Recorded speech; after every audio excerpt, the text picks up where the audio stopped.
Welcome back to another New England Metal Jackets video.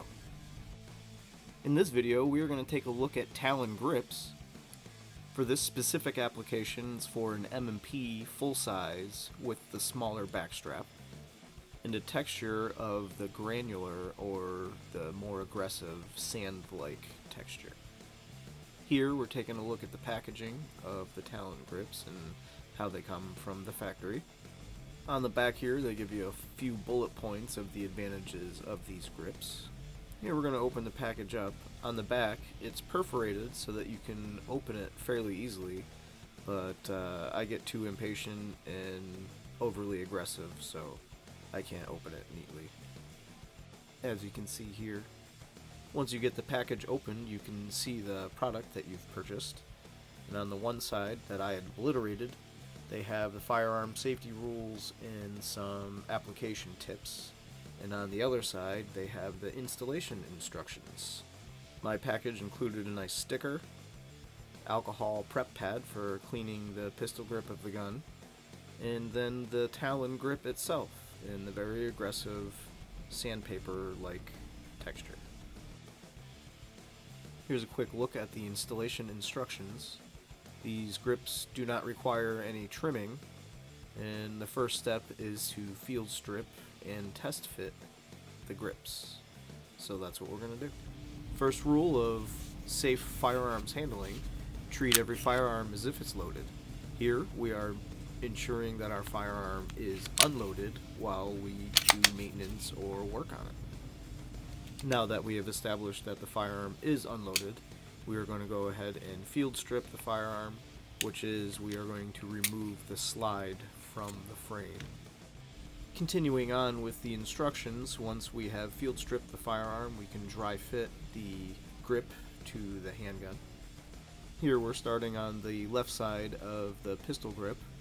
There is a cutout in the Talon grip for the Smith & Wesson logo, and then it just wraps around the entire pistol grip and will overlap a little bit on the front side of the frame. All we're doing with this dry fit is trying to get some reference points on where things are going to line up, making sure things line up like where the mag release is or the mag well, and you don't have any overhang or anything that's going to interfere with the function of the firearm. Moving on to the next couple steps in the process. Now we're going to utilize the alcohol prep pad to clean the pistol grip. I threw on a pair of gloves so that my hands don't track any oils onto the surface once it's been cleaned.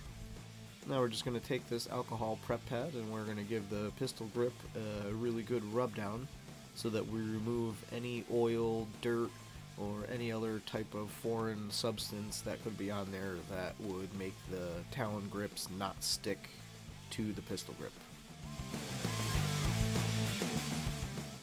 Once we've given the pistol grip a thorough cleaning, we are going to set it down and let it dry thoroughly until we move on to the next process, which is listed here.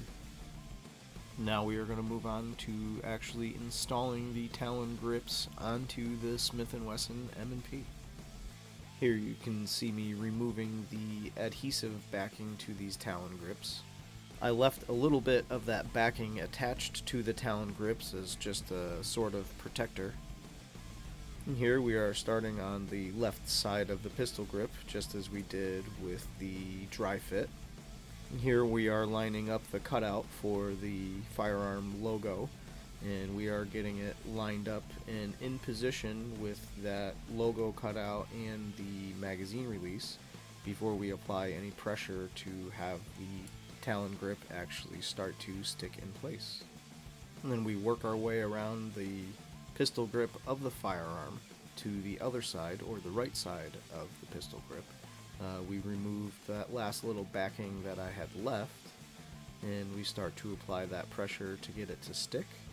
And then they suggest that the wraparound portion that comes around the right hand side, you tuck it underneath the starting point or the left hand side of the pistol grip, which we are doing here, and then we add a little bit more pressure and give it a squeeze to get it to adhere to itself.